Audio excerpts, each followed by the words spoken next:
And I had been in Rome prepping the film for a couple of weeks before we went, and I remembered the code to get in, and so... He's the madman who married spectacle to soul, the explorer who dove deeper than any human to bring alien worlds to the surface.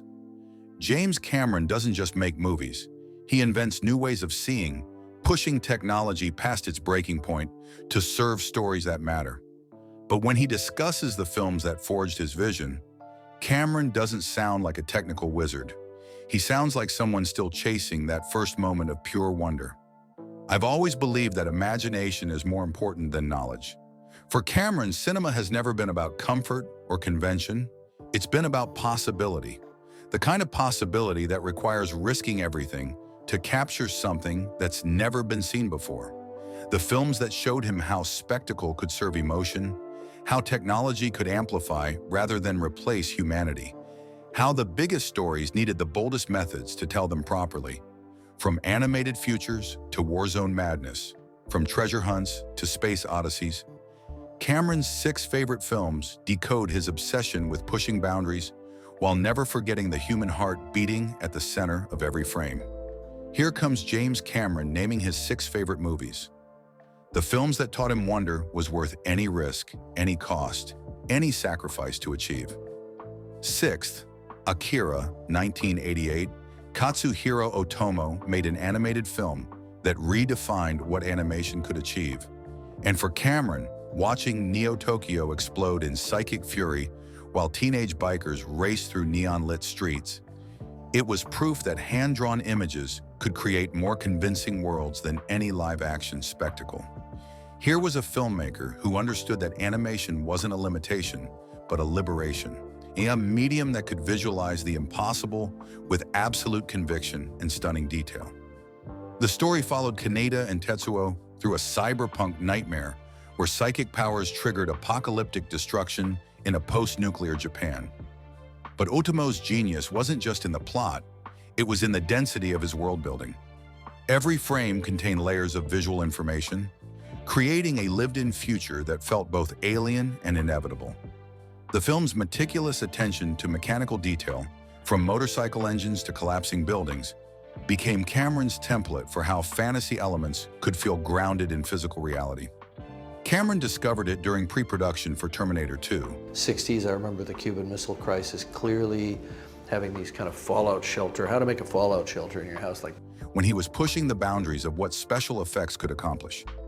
Akira showed him that the goal wasn't just technical achievement, but emotional authenticity, that audiences would believe anything if you committed completely to your vision. The film's blend of intimate character moments with massive destruction influenced his approach to balancing human stories with spectacular action sequences. Akira taught me that animation could be more realistic than live action, that the most important special effect is making people care about what they're seeing, regardless of how it was created. 5. Dr. Strangelove, 1964.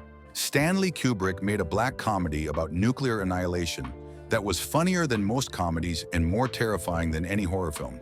And for Cameron, watching Peter Sellers inhabit 3 different characters while the world stumbled toward atomic destruction, it was a revelation about how satire could cut deeper than earnestness. Here was a film that understood the absurdity lurking beneath humanity's most serious moments, that found dark humor in the very technologies meant to protect civilization. The story unfolded in 3 locations as military and political leaders bumbled their way toward global catastrophe, each convinced they were acting rationally while making increasingly insane decisions.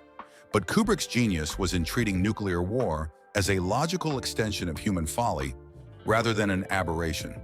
The film's central joke was that the machines designed to prevent war might be the very things that ensured it, that human logic and technological precision could combine to create perfect madness.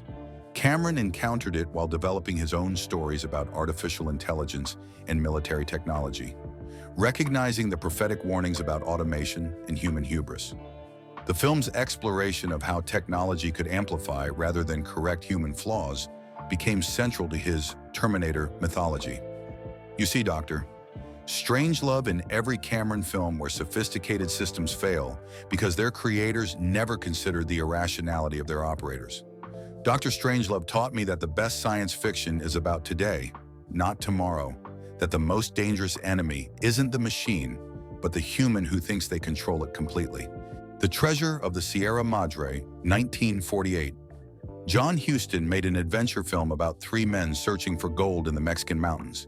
But for Cameron, watching Humphrey Bogart's Fred Dobbs slowly descend into paranoid madness, while Walter Huston's old prospector warned about greed's corrupting power, it was the ultimate study in how extreme circumstances reveal true character. Here was a film that understood adventure meant nothing without psychological depth, that the real treasure wasn't gold, but understanding what drives people to risk everything for their obsessions. The story followed three down-on-their-luck Americans who venture into dangerous territory seeking fortune, only to discover that finding gold was easier than keeping it. But Huston's genius was in the gradual transformation of decent men into something monstrous, showing how isolation and pressure could strip away civilization's thin veneer. The film's desert locations became characters themselves, hostile environments that tested every decision and revealed every weakness.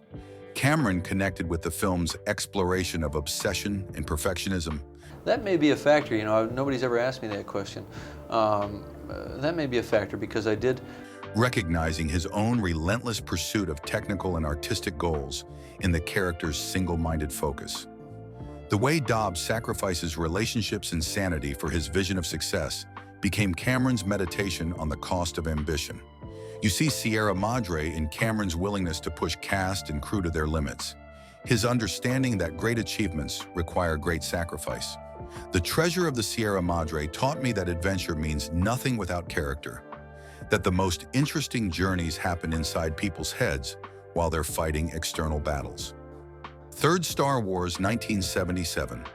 George Lucas made a space opera that felt like ancient mythology, and for Cameron, watching Luke Skywalker discover his destiny while practical effects created believable alien worlds, it was the moment he understood how cutting-edge technology could serve timeless stories.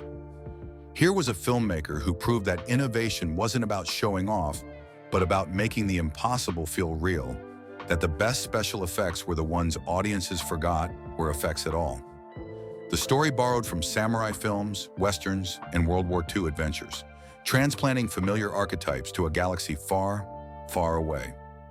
But Lucas's genius was in the craftsmanship, the way every creature, vehicle, and environment felt lived in rather than constructed. The film's blend of practical puppetry, miniature work, and pioneering compositing techniques created a visual language that influenced every science fiction film that followed. Cameron discovered it at a crucial moment in his career. Presumably we weren't at the same screening, but I've only seen the film with an audience once. When he was transitioning from special effects work to directing. Star Wars showed him that technical innovation should enhance rather than replace storytelling, that audiences connected with characters first and spectacle second. The film's success proved there was an appetite for ambitious science fiction that didn't talk down to viewers. Star Wars taught me that technology should serve the story, not replace it, that the most sophisticated effects are worthless unless they help audiences believe in the characters and their world. 2. Apocalypse. Now 1979, Francis Ford Coppola made a war film that became a war with itself, and for Cameron, watching Martin Sheen's Captain Willard journey into the heart of darkness, while Coppola documented his own descent into filmmaking madness, it was the ultimate lesson in how great art requires absolute commitment. Here was a director who risked everything, his sanity, his fortune, his family's future, to capture something that had never been seen before. The film became legendary not just for what appeared on screen, but for what Coppola endured to put it there. The story followed Willard's mission to find and terminate Colonel Kurtz, a rogue officer who had established his own kingdom in the Cambodian jungle. But Coppola's genius was in making the production itself mirror the narrative, creating an immersive experience where the line between filmmaker and character dissolved. The infamous helicopter attack sequence, with Wagner's Ride of the Valkyries blasting while napalm exploded in the distance, became cinema's definitive statement about the spectacle of destruction. Cameron connected deeply with Coppola's legendary perfectionism and willingness to push beyond conventional limits. Parked, camped right next to a long bridge, the Needles Municipal. The film's troubled production, with its cost overruns, weather disasters, and stars heart attack, became a cautionary tale about the price of artistic ambition. You see Apocalypse Now in Cameron's own demanding shoots, his reputation for exhausting schedules and relentless pursuit of the perfect shot. Apocalypse Now taught me that great films require great sacrifice, that true innovation comes from refusing to accept limitations, even when those limitations seem reasonable. 1. 2001, A Space Odyssey, 1968. Stanley Kubrick made a film about humanity's place in the cosmos that redefined what cinema could achieve. And for Cameron, watching that bone transform into a spacecraft across 4 million years of evolution, it was the moment he understood that movies could be both entertainment and enlightenment. Here was a director who proved that audiences would embrace challenging material if it was presented with absolute conviction and unprecedented visual splendor. The film asked the biggest questions while delivering the most innovative spectacle. The story traced humanity's development from prehistoric apes to spacefaring beings, guided by mysterious alien intelligence, culminating in a psychedelic journey beyond the infinite. But Kubrick's genius was in the patience, the way he allowed ideas to develop through pure visual storytelling rather than exposition. The film's famous match cut, linking primitive tool use to advanced technology, became cinema's most elegant statement about human progress and its consequences. Cameron encountered it as a young man fascinated by both science and storytelling. I think, interesting material. And then the network, when they decided to air the film, they opted to include. Recognizing that Kubrick had created something unprecedented, a philosophical epic that never sacrificed spectacle for ideas or ideas for spectacle. The film's realistic portrayal of space travel, with its attention to scientific accuracy and technological detail, influenced every science fiction film Cameron would make. It was to be a film about abstract scientific ideas, the origin and the future of the human species, life in the cosmos. You see 2001 in his commitment to making fantasy feel real, to grounding the impossible in recognizable physics and human emotion. 2001, A Space Odyssey taught me that cinema could be both entertainment and enlightenment, that the most profound questions could be explored through the most spectacular means. And there it is. 6 films that didn't just entertain Cameron, they programmed his DNA for pushing boundaries while honoring human stories. Not the safe choices, but the revolutionary ones. The movies that proved innovation without emotion is empty spectacle. That wonder requires both technical mastery and spiritual curiosity. What films taught you to dream bigger?